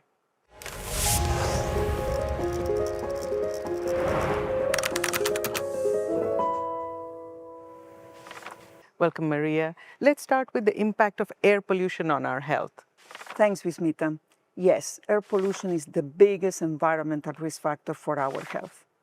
Every year we have 7 million deaths caused by exposure to air pollution. This is a horrible number. Let me give you another figure. 9 out of 10 people in the world is breathing air which quality is not aligned with the recommendations, the guidelines of the World Health Organization. Those little teeny particles in the polluted air, they can go very deep in our lungs, and they can affect as well our brain. But air pollution is not just affecting our lungs and our brain, it's affecting as well the rest of our body, responsible for stroke, cardiovascular diseases, asthma, and even lung cancer. So Maria, you talked about the teeny particles, the PM 2.5 and PM 10 that we've all heard about, right? But it's not just that, it's also the gases, the carbon monoxide, ozone, etc., right? I remember when we were in New Delhi, our child, my daughter was very young at that time, we worried about her lung health, but we also worried about her cognitive development in that kind of air pollution. Can you elaborate on the impact of air pollution on children's health? Let me give you an example. When you are pregnant, if you are exposed to high level of pollution, then you might be at risk of low birth weight, premature birth, and even problems on the development of the fetus. As a child, this child exposed to high levels of pollution will have difficulties and more likely to develop asthma, for instance, and later in life, chronic health issues. In addition to that, children are obviously more at risk. First, because they are on development, their little lungs and their body is developing. And then they breathe faster than we do, so they take more quantity of air for their size, And they play outside, so they will have more exposure, and they cannot control the exposure. So it's our responsibility to protect them and make sure that the health of our children is developed in a healthy environment. So, Maria, if 9 out of 10 people are breathing polluted air, how can we protect our health? We definitely have some individual measures we can take. We can reduce exposure by avoiding maybe the most trafficked roads or the most congested areas in the city where you live, or avoiding to practice sport or walking in those very polluted places. Or even at home, looking at the fuels you use for cooking and making sure that you use the cleanest possible ones. However, those are individual choices, and you are not always able to take those choices. So it's more a question of governments taking very bold legislation, measures, and interventions to protect all of us. So, Maria, we know that this feels overwhelming, right? Feels like, what can individuals do? Can you give us examples of cities or countries where this has been turned around and air pollution has been reduced drastically? Absolutely, and we have perfect demonstration that it can be done. For instance, the European Union, the European Parliament has just adopted a directive on air quality, which is very much aligned to WHO's recommendations and guidelines. That will create a big protection for the health of the Europeans under that legislation. We have examples as well in China, where they have demonstrated that you can reduce air pollution while still maintaining a good economic growth. And then cities, you can obtain incredible results. The mayor of Paris has able to reduce by 50% in the last 20 years the air pollution and therefore all the diseases associated by putting in place some traffic recommendations, green spaces, more lines for pedestrians and bicycles. We have the London experience as well, ultra-low emission zones, demonstrating that air pollution was reduced and air respiratory diseases associated. We have Colombia. In Bogota, they are putting in place a fleet of buses which are 100% electrical. So there are very good examples. There are many, but we need to push for more. And of course, imagine where everybody will be aware and putting in place these directives and recommendations. It will be a healthier environment for all of us, and our health will be so much benefited. Thank you, Maria. That was Science in 5 today. Until next time, then stay safe, stay healthy, and stick with science.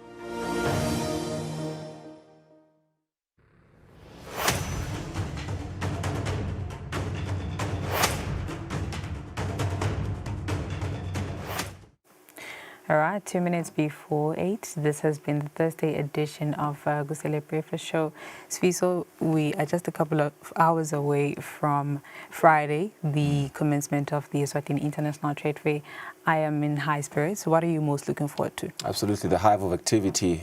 I think it gets overlooked how much it allows for other things to happen outside of just, the networking and the business that happens there. There's also the sports side of things, and certainly a conversation that we're going to have with Patizwe Msibi, our in-house sports journalist, tomorrow. The 8-Bet Trade Fair Cup is also going to be they'll have the basketball tournament, the volleyball tournament, but also when we talk about the business that's going to be happening there, shame on you if you still haven't contacted Eswatini TV, because besides the fact that we are the official broadcaster of this year's trade fair, you also have to get in touch with our marketing team to take advantage of all the offers that we have for you as a trader and as an exhibitor to further amplify what it is that you're doing there to the whole of Eswatini. So I'm excited for everything that happens there.